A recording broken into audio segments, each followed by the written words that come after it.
It's 5:30. Thank you for joining us for a regular meeting of the Fargo Board of Education. It is Tuesday, April 25th, and I will call this meeting to order. We will invite you to join us in saying the Pledge of Allegiance. I pledge allegiance to the flag of the United States of America and to the republic for which it stands, one nation, under God, indivisible, with liberty and justice for all. Thank you. I will now look for approval of the agenda. Jim? I move adoption of the agenda with the addition of the HR addendum to be added under the consent agenda to 6B. I'll second. Seconded by Nikki. Any discussion? All those in favor signify by saying yes. Yes. Yes. Any opposed? Motion passes. We'll move on to the recognition of audience portion of our agenda. At this time, the board will hear comments from the public. We ask that each speaker who has signed up to address the board state their name and home school district for the record. Speakers must refrain from using this forum to criticize or complain about a specific employee or student by name. Vulgar or profane language will not be tolerated. The board is interested in your comments and will listen carefully, but is not obligated to respond to or debate issues in this forum. This evening, we have 2 speakers signed up, and each speaker will be allotted a maximum of 3 minutes. Upon conclusion of the allotted time, a chime will sound and the speaker is asked to conclude. If necessary, a final chime will sound 15 seconds later, signifying the end of the speaker's time at the podium. I will now call our first speaker to the podium, which is Devin Stachinsky. Welcome.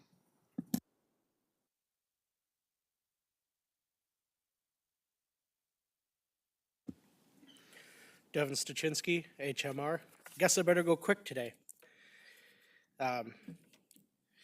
Just a lot of questions in some of the memos, and a couple thoughts. Memo 102, Nikki, I read your comment for possible changes. You're absolutely correct.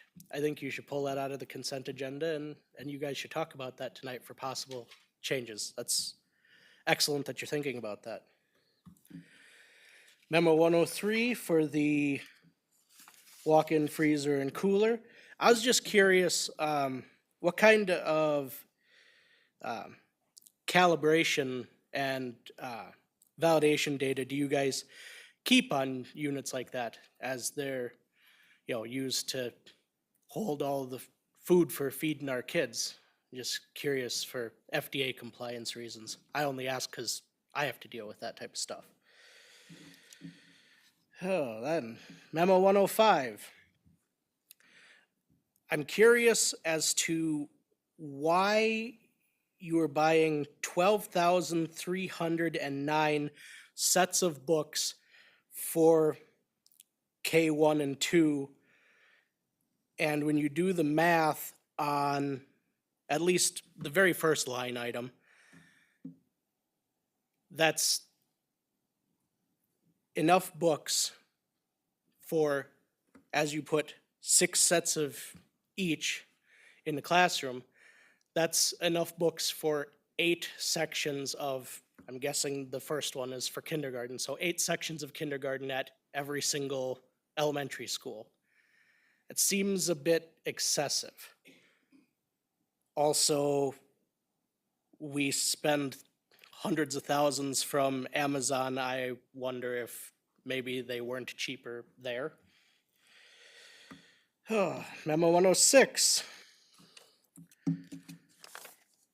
for the communications. I just had a question on why Fargo Schools deems it a priority to get Facebook likes and Twitter followers when those medias usually aren't your main sources of communication. I would also like to note that for the number of media releases for 2021-2022, I'm not entirely sure why COVID is still used as an excuse for not hitting those numbers. Memo 104, why does it still state 18 million and not the exact number for what you're going to bond out? And something that was brought to me by a couple of parents why is partisan news CNN being played in study halls in the middle schools and the high schools? Thanks. Thank you for being here, Devin. Our next speaker this evening is Victoria Johnson. Welcome.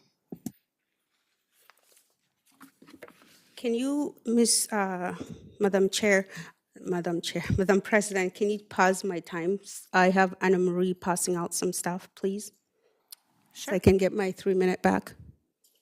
Is that okay, Emery? And if you can give that one copy of Katie to Dr. Gandhi, since she's not here. Thank you.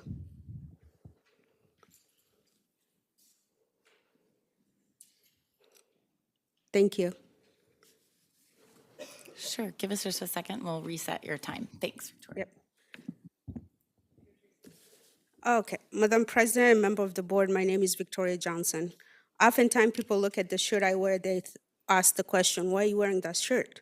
Well, the reason why I wear the shirt because school to prison pipeline is something that's serious. It happens all across the nation and right here within our county. That's something that a lot of time people ignore, people don't pay attention to. So today, that paper you have in front of me, it's a data. Those data is not collected by me. That's a public information. Anybody can go and access that information. I want you to look at those data when it comes to a juvenile arrest. Compare those data to white kids and black kids. And I want you to specifically focus your attention to the Cass County.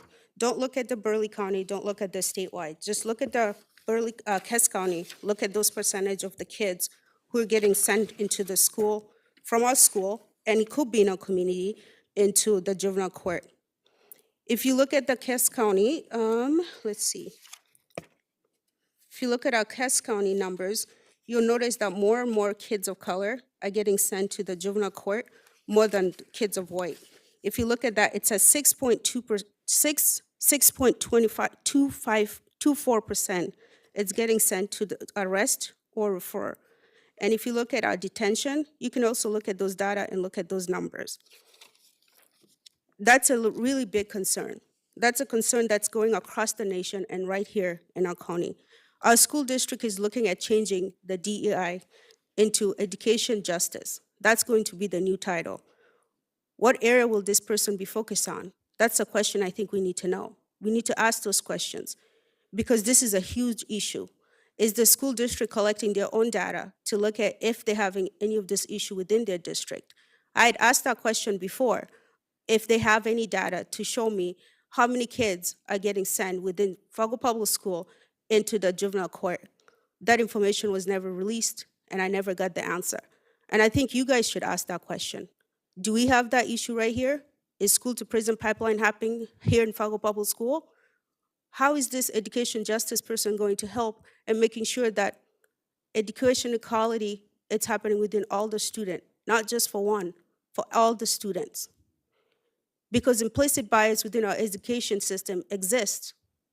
It's a huge issue, especially when it comes to kids of disability and kids of BIPOC. Those kids are affected. So as you continue, as a board members, I hope you look at those questions and ask, and start asking for some data and start looking at some of those numbers, and then ask the right question. What is this education justice going to do? Thank you. Thank you, Victoria. We will move on to our reports section. First up this evening is our legislative report with board member Robin Nelson. Thank you. I wrote my report several times today and then crossed it out and then wrote more notes. And it's been a busy day on top of being a music judge. So we'll talk about that later. I want to give some updates on some individual bills and then also some strategies that we're observing. Individual bill updates, let's see here.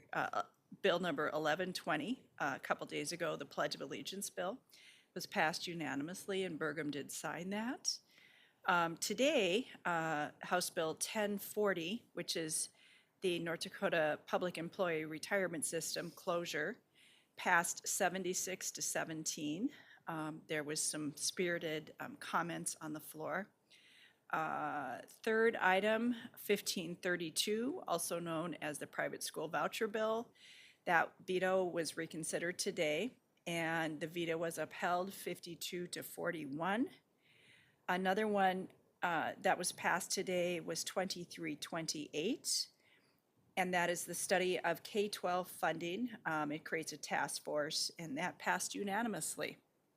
And that's okay. I support that. The last time we did a comprehensive study like this was probably around 2008, and they used the PICUS group, PICUS, for some of those benchmarks, and it'll be interesting to see which benchmarks they use this time. And then number 5, the tax plan is finally emerging. They're coming to some consensus on that, and why is that relevant to us? It's because the original property tax reduction proposal would have drastically impacted school funding and what the formula is. So I think I covered all the bills. There's a lot going on. This might be the last week of session, we'll see. Let's talk a little bit about strategies, and I'm not talking Fargo Public Schools strategies, I'm talking legislative strategies that I'm observing. I've learned a lot since we've been able to watch everything virtually. So first of all, we know 2260, which is known as the Parental Rights Bill, was again delayed on the floor by a day. And what I'm learning is that strategy is to hold it back until other pronoun bills shake out. So what I'm saying there is there was a phrase that was injected from another killed bill about how school districts use pronouns. And so that's being put on hold there. So what I'm learning is a lot of bills that are killed on the floor, they're taking phrases and injecting them into existing bills. So that's been very enlightening to me. A second bill, the 2284, which is the big funding bill, if you will. The conference committee considered the school meal portion today, which I know everybody's interested in that. I think that will move forward. And then they are moving forward on that. I think they might be holding back on that a bit to put some other things that were killed in other bills into our school funding bill. I would remind everybody that Burgum he's vetoed more bills than I've ever watched. He has the line item veto option. And then a little bit more about strategy. There's been some questions about the revenue report and how that came out fairly positive. Based upon that, I tried to lobby for more funding for per pupil funding, excuse me, I got a bit of a cold, special education funding. But what I've learned is that report kind of doesn't mean a lot. Our legislators went into this session with a budget guide for spending.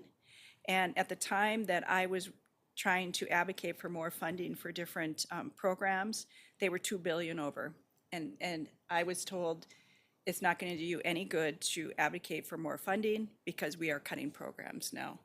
So that's something I learned as well. They come into the session with a budget that they want to spend, and I'm not going to look forward to the revenue report as much as I did before. And then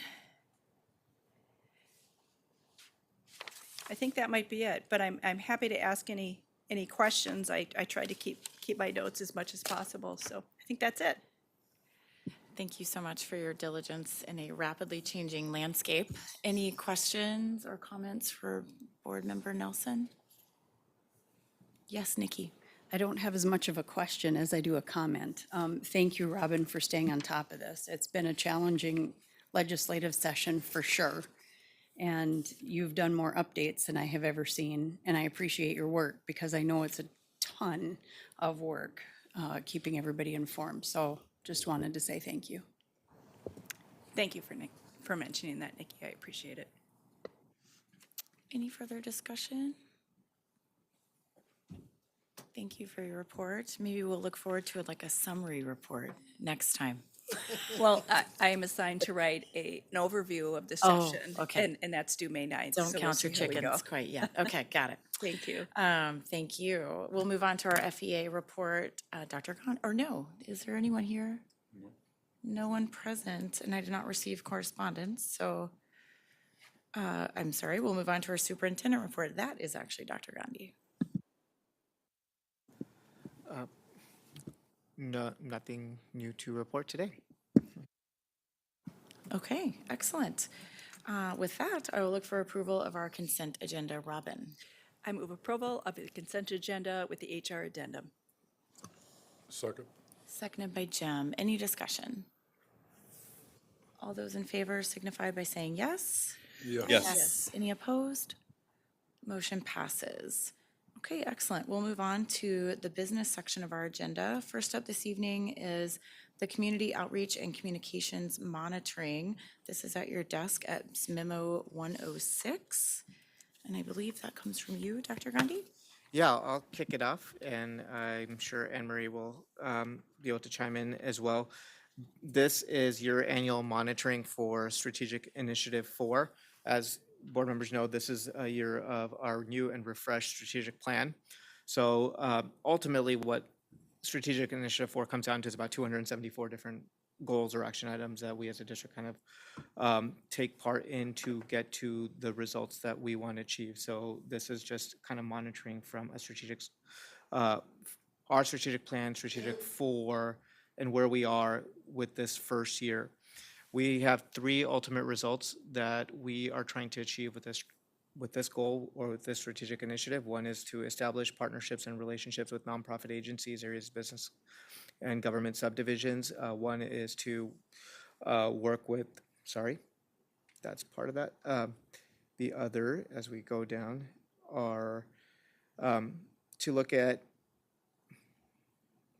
there's a lot here, as you'll see, to communicate effectively and engaging with internal and external stakeholders and build trust. So you've seen the results that we want. Part of our strategic plan this year is, the reason that it's displayed this way is we want to make sure that our work is aligned and we are able to truly show you where we are as an organization and all the different factors that go into different pieces of achieving the results that we want in our strategic initiative. And that's why this tool has been really helpful for us. I think if you looked at the data in your board packet as we monitor, I'm extremely grateful that when we talked about it as a board in the summer about the indicators to measure whether we're not, or monitor whether or not we're hitting our results, we decided to analyze them versus just trying to set baseline data points. And I said that because sometimes there's some conditions that can warrant data, or if we're just trying to meet a data point, we might be chasing the wrong target. And this strategic initiative result monitoring is one really big indicator of that. If you were to dive deeper into some of the data that's provided in your packet, we know that we want our community, our legislation, and overall all our students and staff to have a good impression of Fargo Public Schools and where we are. Anne Marie and her team do an incredible job, but it's not just the work that her and her team do, it's the work that all of our staff do. So she has a structure, for example, to encourage as much communication and positive celebrations of all the great things that are happening in our school district, encouraging all of our school administrators and staff to submit things to her department so then they can then become press releases that do get shared out. I think earlier today, one of our speakers had shared, why is it that we're only counting Facebook likes and Twitter likes and some of those other metrics that are in there, but not just the major publications? Well, the reason is because you have to contextualize the data. So knowing that all of our schools are incentivized, all the school admin are, because Anne Marie provides a nice little pot of candy that for the winner of who has the most press releases turned into her team and some other pieces. The data will show you that, like, this year, there's been over, I think, 200 different pieces of press releases that we've shared with our community or with the major entities. And of those 200, only maybe only 5 to 7 of them were positive press releases that we put out that all 4 major papers or stations covered. And in fact, of the like 15 things that they all covered, some of them were the not so positive things happening. So it's hard as an organization to say that if we just hit these baseline metrics of random piece of data, we're working against sometimes structures that work against us. And when you have a community that will choose to ignore over 150 different press releases given out by your school system to celebrate the things that are happening in our schools, it really kind of makes you prioritize what their emphasis is or what they want to focus on. And you counteract that with the fact that we still have almost all Cass County legislators actively supporting public education at the legislative session. We have students and parents that are continuing to do some great things. That doesn't mean that we don't have opportunities for growth in our district as well. I'm just incredibly proud of the work that we do, the presence that we have both in our community and the impact that we have as a school district, really kind of showing why we believe that we are making that reasonable progress as we move there as well. That's just kind of a quick snapshot of all of the different things that we do. Some of the pieces that also fall into the strategic initiative are areas that fall into our teaching and learning department. And I know Bob and Missy are at a conference, so they're not going to be able to be there today, but I can talk through some of that as well if there are any questions. But I'll hand it over to Anne Marie at this point in time. Thank you, Dr. Gandhi. Yes, the report includes a lot of the data points that my team has prepared for you in the past, especially in the appendix there. So if you have any questions, happy to answer that for you. That first result included in this document was put together by Teaching and Learning. So like Dr. Gandhi said, we can try to answer any questions you have about that section. If you have any, a lot of things that were referenced there were also discussed at our last meeting when Dr. Jonas addressed you about some of our community partnerships. Just to piggyback a little bit off of what Dr. Gandhi said, my team really does try to share with local media and our community the positive things that are happening in our schools. We do send out lots of press releases. I know that you guys receive them as well, and they're not always covered. In the course of my 12 years here, we have seen a decline in our local media covering the information we send out. However, if we don't set it out, we for sure know that they won't cover something, right? So if we don't tell them about it, then of course we won't get coverage. But even if they don't cover it, then we share it through our own communication channels. We put that information on our website. We share it out on social media because if we don't share, then nobody will know those great things that our kids are doing, our teachers are doing, that our school district is doing, and what education looks like now. While we've all went to school, it does certainly look different than when we all went to school. And if we don't share that, then nobody will know. So we're happy to answer any questions of what you have before you or what we do. Excellent. Thank you both for this detailed report. Melissa? Yeah, I just wanted to say I learned a lot by reading the memo and was really blown away, mainly by, and I think it's because I'm such a visual person, I didn't know that we did all of our in-house logos and infographics, and I've always thought they were beautiful and catching. So you're such an incredible team, and I'm really grateful for your work, and so thank you for sharing all this information with us.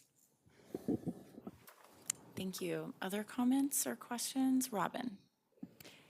Thank you for your work. You do an incredible job. I know from trying to communicate from my own organization, people always want more information. But you can provide information, but it's not always passed on in the media. So you're kind of got the odds stacked against you from the beginning, but you can find it if you look for it. And I think you have it very well organized, and the information's there. Thank you for what you do. Your team is incredible. I don't think we've ever had this strong of a communications team, so thank you, Anne Marie.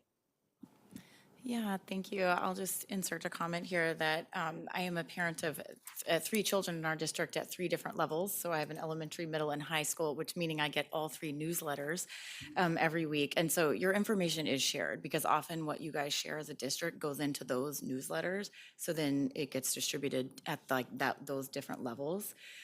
Sometimes I read it 3 times in 1 week. So it is being seen, I think, by families, especially that are invested in their kids' schools and education. So other comments? Nikki? Just a comment to think about with regard to the media, with the numbers that we're putting out, and your team does a fabulous job, Anne Marie. You guys juggle a lot for a lot of people. Kudos to all of you. Having worked with the media in past positions, they're looking more for headlines. And sadly, good news, happy news, isn't always what they want in the headlines. So I appreciate your putting it out there. If we do never say anything, they won't ever pick it up. I wish they would pick up more because there's so many good things going on in our district. But I appreciate your making it available, and all we can hope is that they pick up more. Thank you for all you do. Thank you for all that. I do agree. If we don't tell them what's happening, the media, then they don't have the opportunity to cover anything. There's a story I always share if we have a new team member and we're trying to decide if something that our schools share with us, if it's something that we should then share with the news media. And sometimes when we're, oh, I don't know, I don't think it's going to get covered. Once upon a time, we sent out a media release about a costume contest at the fall festival at one of our schools, and we kind of like, well, that's not going to get covered. Lo and behold, it did. So there's just sometimes you just never know when those diamonds in the rough are going to be out there, and it's a day that the media has some opportunity and some time to come cover. So we're going to keep on trying and continue to share the good work of what we do here. Jim first, and then Nikki. Yeah, I'd like to make a motion that we accept that incredible reasonable progress has been made on RSI 4 for the 2022-23 school year. Second. Okay, motion by Jim and seconded by Seth. I believe Board Member Nikki had a comment. Yeah, if it's still okay to make. As one of our speakers tonight referenced, why worry about the likes in various social media pieces? Not everybody gets their information all in the same place at the same time in the same way. And we're finding with generational studies, different people access different mediums, different types for their information. So the same person going to the website or going to Twitter may not be the same person going to Facebook. So the best we can do is put it out there everywhere we can, see who's paying attention, who's clicking where, and just to keep it going. So I know that that's a huge effort, so thank you. Thank you for that. Greg? I was going to second what Nikki just said. I appreciate that even though the results policy doesn't specifically ask for social media stuff, that you did include it, because I think Nikki was right on saying that we should be leveraging different outlets, and social media is a great way to meet other groups where they are. And to the point of, major media outlets may not always share the small happy things. Social media is great at that. Maybe not Twitter. But anyway, one other comment I wanted to make was that for the media releases and coverage, I noticed your goal has remained the same despite not really hitting it. First, I commend you in not just making your goals smaller to make them more easily achievable. That is a common practice where I work sometimes. So that's good. But I assume you have a reason for keeping those goals high. And so I was wondering what you and your team have kind of learned recently, and what you may do, or what your plan is to adapt to get closer to those lofty goals. Thanks for that question. Actually, so you're getting 4 years worth of data here in this report. I could give you farther back if needed. And there's once upon a time we did meet that 200 goal and exceeded it. If I can remember, like off the top of my head, we've been upwards of 235 releases in some years. And so we've kept it 200. It's a lofty goal. Like I said, we have hit it before and exceeded it, and we haven't wanted to go more than that, because if you think of how many school days there are in a year, I mean, it's a lot of releases. It's a lot of things to send out, and then also knowing that the coverage rate has gone down, like the more we send, it's not that our coverage rate is going up, right? The years you're seeing here, obviously include the pandemic, right? Well, schools closed in March, right? We did not hit it that year for sure. And then the 2 years after, March of 2020, we did have COVID-19 impacts in our schools, right? We weren't letting in visitors. We weren't having assemblies. We're not bringing in people to do some of the things we used to do. This year is the first year since COVID that our schools are starting to do some of those things again, right? Some of those lyceums, the all-school assemblies, bringing in people to do some of the stuff that we did in the past. Just today, I was prepping a news release for one of our schools, and the last time they're doing an event again in May, and it's the first time they've done that since 2019, right? So we've kept it at 200. I don't think we're going to hit it for this year, to be honest with you. I'd like us to get up closer to that goal again. Again, noting that 200 is a lot. It's a lot of information to send out. But now that I do see our schools kind of rebounding again with the activities and the things that they're doing to even share with the media, some of those bigger things, I think we can get closer to it. It also is incumbent upon us, meaning my team, to reach out to our buildings to let us know about those things. They're doing lots of stuff every day, right? But we need to make sure we're getting that information so that we can send it out. So it's a relationship building with our schools and making sure we know what's happening and what we can share, if that makes sense. Well, I, for one, appreciate high standards, so good job. Board member Katie Christensen is joining us from out of town. I just want to make sure I'm not ignoring you. Any comments or questions, Katie? Not to put you on the spot, but. Nope, I'm doing okay. Thanks for checking. Okay, great. We didn't forget about you. Any further discussion? Okay, we have a motion on the floor that has been seconded, so seeing none, I'll have you call the roll. Anne Marie. Holden, Yes. Johnson, Yes. Nelson, Yes. Berkland, Yes. Christensen, Yes. Clark, Yes. Day, Yes. Gullickson, Newman. Yes, motion passes. Thank you, everyone. We'll move on to our second item of business this evening, which is the bond resolution. This is at your desk at memo 104. Jackie, am I looking to, or planning, Jim, somebody, okay? I'll kick it off. Jackie can correct me if I get it wrong.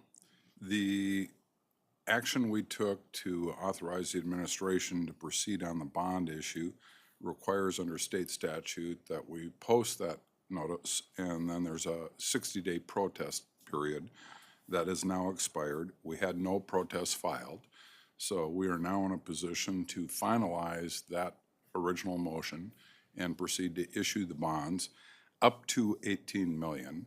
And to clarify a question that came up earlier today, there are closing costs on top of the actual purchase price. Those are not necessarily known until we get the final bids back in.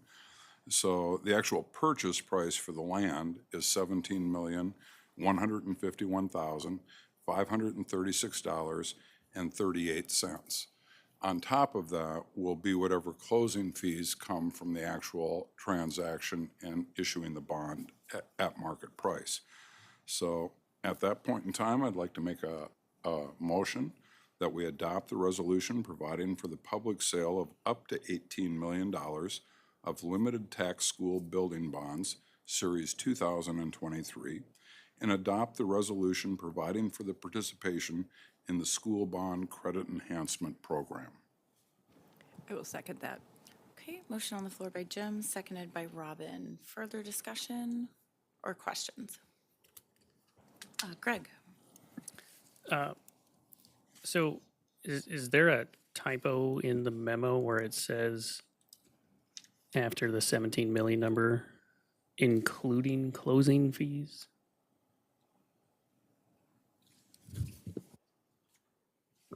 I'm guessing yes, because I believe the closing fees are going to be on top of that cost.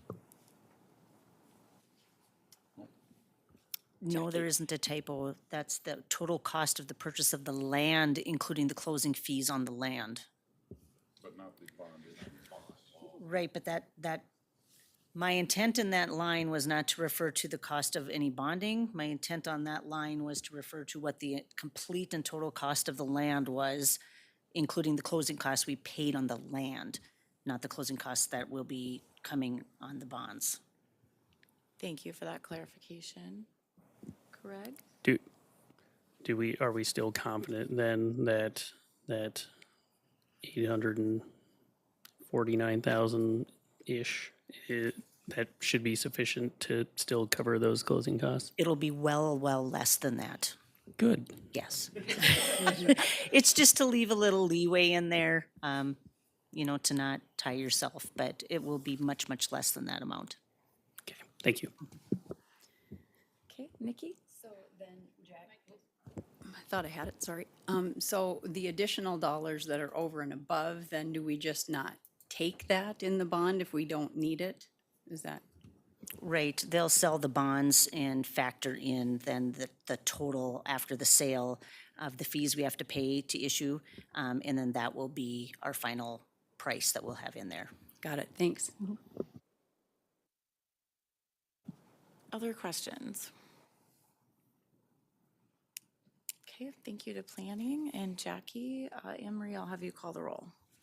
Johnson, Yes. Nelson, Yes. Berkland, Yes? Christensen, Yes. Clark, Yes.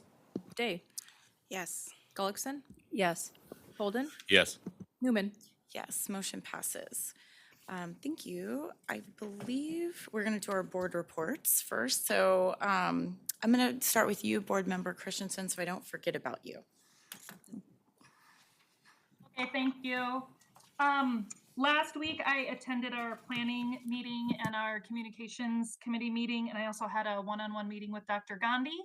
And then yesterday I was a judge at the Sparta Music Festival that was held at Ben Franklin. I actually spent the entire day there, periods 1 through 8, and I think I saw around 50 different individual performances.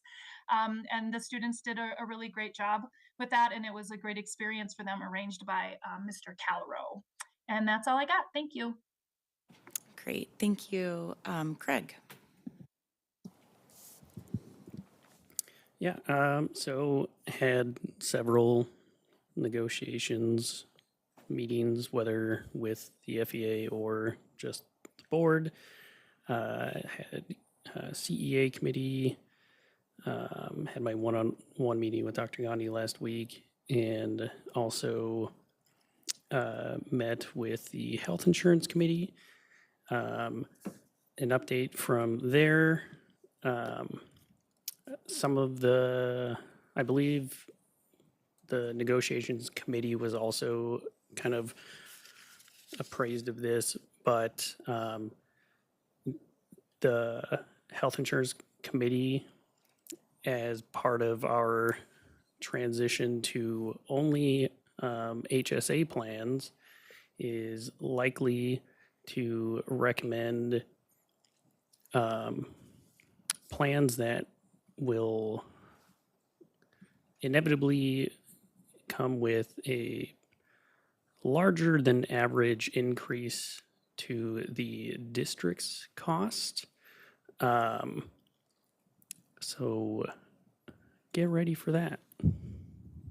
They'll be voting on it at their meeting next month and should be bringing that proposal to us, I think, in June. Okay, thank you for that report. Nikki? Thank you. I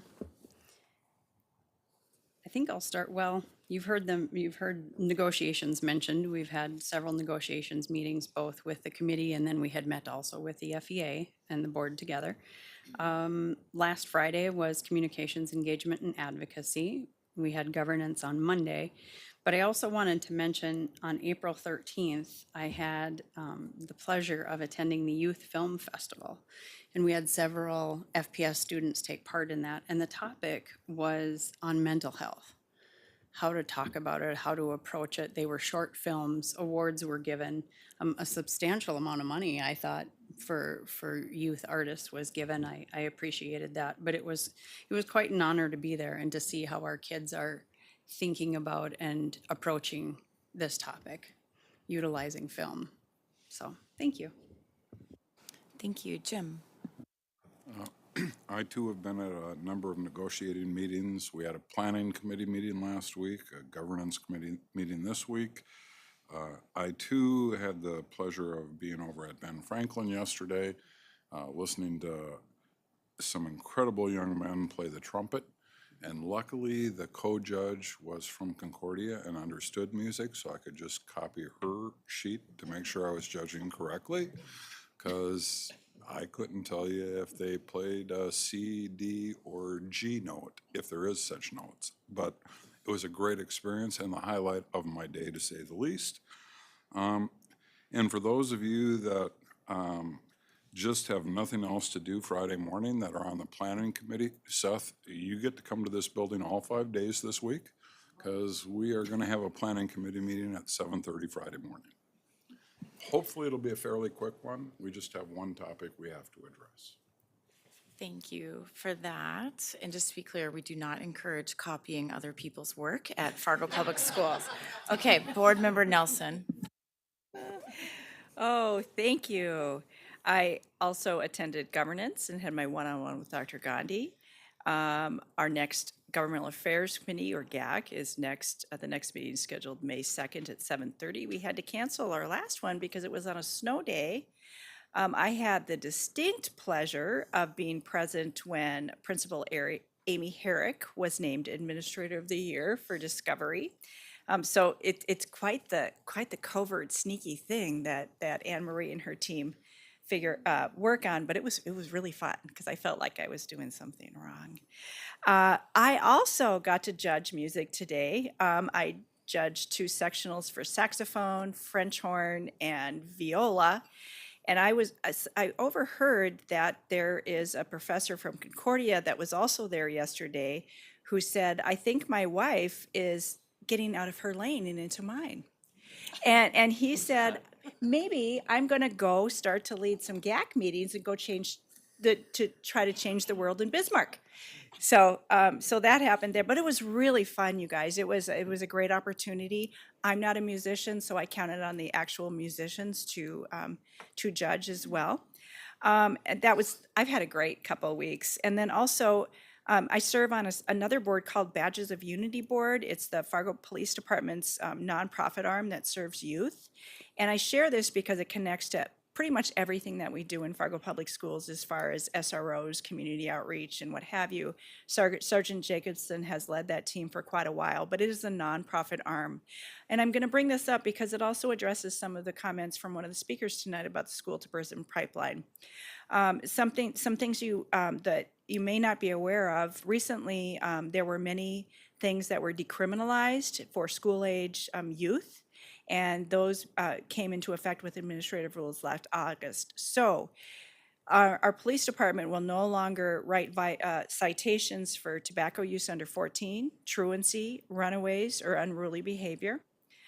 So no longer a charge, and with the exception of some parents could be, after much counseling and outreach, parents need to get their kids to school. So I don't want anybody to think that it's okay for our kids not to go to school. What I appreciate about this approach is it's really proactive in working with the families to make sure that their kids succeed in school. The state created what is called CHINS, an acronym that says Children in Need of Services, which is really quite similar to what our SWIFT program is, and perhaps maybe even modeled after that. So we're doing some great things working and counseling with our students. Oh, and of note, police still investigate missing persons or runaways, so I just thought that was important to note. And in closing, I'm really proud to announce that Sergeant Christy Jacobson was named Supervisor of the Year at Fargo Police Department. And that's a big deal. She oversees the community engagement team, and we're lucky to have her because she is deeply committed to working with youth. And in fact, through her rotation, she will be working next on crimes against youth, sexual violence. So something close to that, but she's going to rotate out of this position, and so we'll see if we'll still see her at the school board meetings, and then I'm sure she'll give a report soon about the wonderful things our SROs do in Fargo Public Schools. Congratulations, Sergeant Jacobson. Thank you. Yes, congratulations. Excellent. Okay, Seth? First, Russ does know music's way more fun, right? Russ knows music's way more fun than Okay, governmental affairs committee. I just wanted to double check. He does. Yeah, last week, had planning meeting this week, governance. I should just set up a cot here because yes, I will be here all 5 days this week. Negotiations and committee and homework based upon that, and that's about all I have. But looking at my schedule for the next 2 weeks, my report should be a little bit more extensive than tonight. So that's all I have. Thanks. I think being here physically 5 days a week is a lot. So thank you for your service to our community. Naima?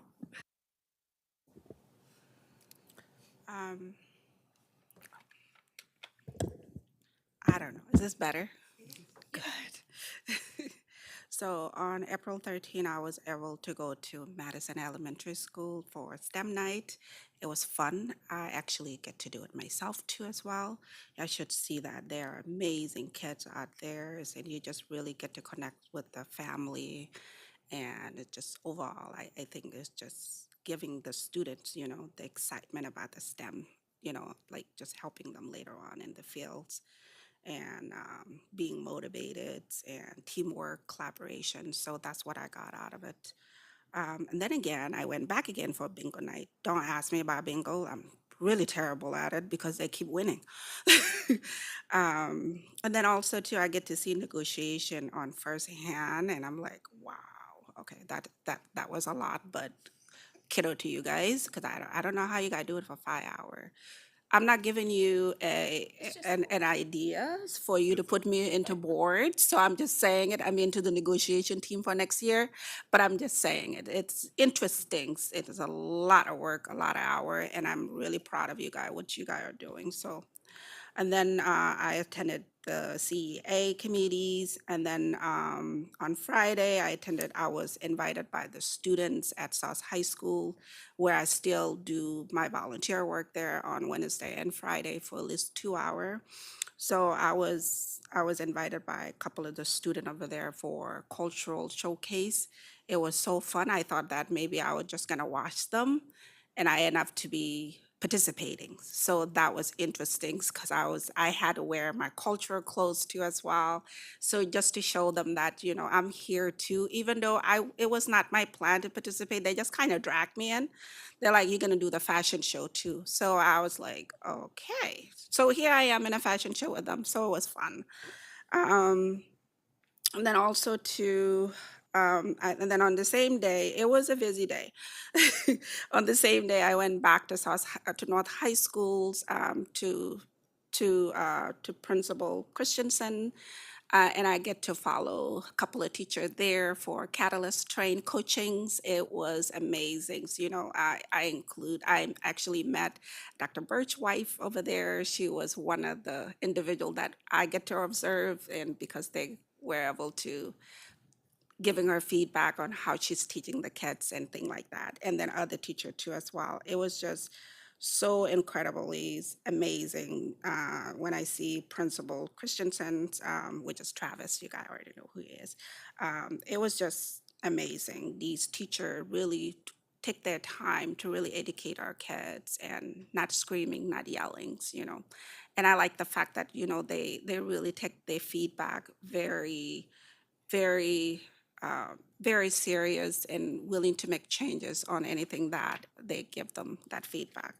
And then also too, I attend the films where you were the judge.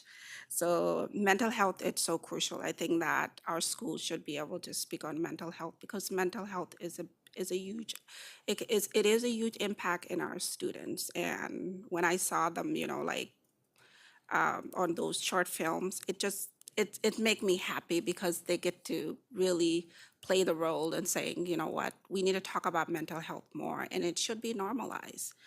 And then today, and before our board meeting, I get to have my one-on-one with Dr. Gandhi. Thank you. Yes, thank you for all you're doing. Melissa? Yeah, so starting a few weeks ago, I also attended the film festival on April 13th. Thank you, Dr. Newman, for sharing that information with all of us. That was really a fantastic film festival and really neat to watch some of the films that high school students and then college students had put together. So I'm really glad I got to go to that. And as it's been mentioned, we've had a lot of negotiation committee meetings and then negotiations with the FEA. We have that tomorrow night, and it's technically 4 hours. It's not 5 hours, but although they do get long. Then we have a committee meeting for negotiations on Thursday that I'll be attending, and I'm also glad that you mentioned Catalyst because I'm going to be absorbing a training in next week. So I'm really looking forward to that because I've heard so many wonderful things about the program. And I think that about covers it. Thank you all for those reports. I'll end here with the president's report. I had the pleasure of going to sign all of the documents for the land closing at the title company. It's a very scary thing to sign your name for that amount of money. If you've ever closed on a house, it's like signing over and over and over again. But that was a fun morning. I had my National Council of School Health spring meeting. It was a 4-hour actually affair. That was very cool just to hear what many other places are doing and incorporate some of those ideas here locally. Planning has met, governance has met, as been mentioned. The Fargo Youth Film Festival has been mentioned. That was just such a really cool, I just can't say enough. I believe the top 2 out of the top 3 winners were Fargo South students. And their work was incredible. It was neat to see our kids be celebrated in that way. I had the honor to judge that and then sit on a panel afterwards and discuss youth mental health issues in our community. And they are not shy. It was really great to hear the comments from the audience and hear them be so brave. I also attended a North Dakota, it was called a North Dakota Public Health Association Mental Health Roundtable, actually a few days after that, and much of that discussion was around students in our state and mental health in schools. NSBA had their brunch and learn about TTFR updates and coverage overview. Today, actually, I attended, it was called a poverty simulation training. I don't know if anyone has ever done that. Have you done that? It's through the United Way, and I did it at Fargo Cass Public Health, but it was a 2-hour thing. And what struck me about it, you're assigned a role, and you basically live in poverty for 2 hours. And the word I have to describe it as chaos. You're just trying to make ends meet, and you're a part of a family. And what struck me is in every family, one of the roles was a child or a student. And a lot of the discussion we had afterwards was from the child's perspective. And what is that like to watch the adults in your life try and make this happen? And it just occurred to me, how many students we have potentially in Fargo Public Schools and just in our community. But anyway, it was a very, very cool, if you ever have the chance to take part in that, I would encourage you and try to be the student or the child, because I think it would really change, it was like a paradigm shift. Understanding what they go through. Because what was said, as a kudos to our school, is that their safe and reliable, predictable place is schools. And a lot of them dread the weekends, a lot of them dread holidays or breaks because they would rather be in school, which I thought was really cool. Okay. Also, to jump on the train of Officer Jacobson celebration, she is a part of something called Mental Health Month. I think it's like a kickoff next Tuesday at the Fargo Theater. The mayor will be there, representatives from Fargo Cass Public Health, and Officer Jacobson will be making comments. They are showing a film about the Med family, I believe. No, about mental health in our society. I'm saying it wrong. Okay, the Med family will be there, I believe, or is a part of this. In the public service announcement. Okay, sorry. So thank you for that. And then I will close. I just received a letter from the North Dakota School Board Association. So in the vein of spreading good news, I'll read it aloud tonight instead of passing it. It says, "Dear Dr. Newman, congratulations on your district's 2023 Class A Boys Basketball from North High School, Class A Boys Hockey from South High School, and Class A Girls Hockey from North and South High School state championships.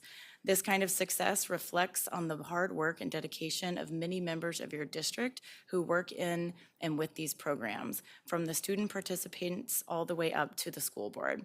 Extracurricular activities provide many opportunities for students to learn and grow and are a great complement to a fantastic education. Your district is to be commended for providing students with these opportunities." So kudos to us, everyone, and our students. Okay, I believe that is it for my report.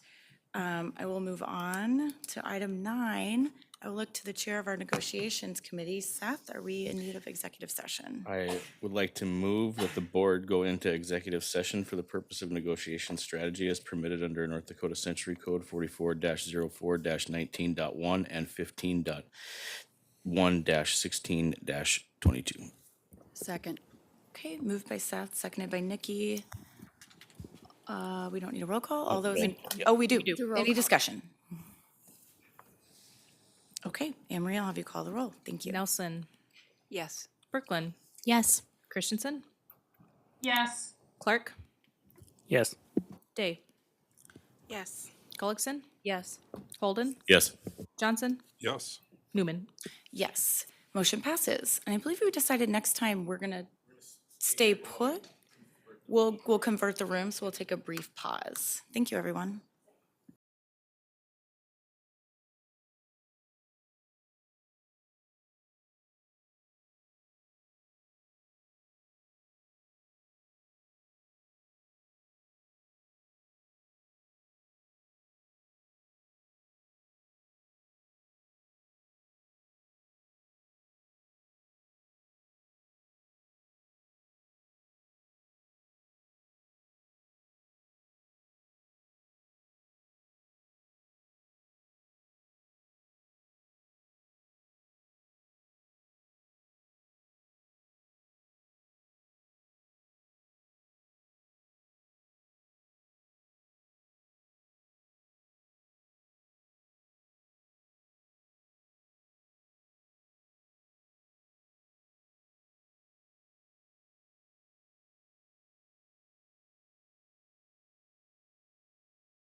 Okay, welcome back. It is 7:12 and we are out of executive session and we have just rejoined to affirm our next regular meeting date, which is May 9th. Any further discussion or questions, Jim? August 1st is coming up really, really rapidly, and I have not seen one door prize brought in yet for the annual picnic. Okay, thank you for that. Any other closing comments? All right, great. It is 7:12 and we will adjourn.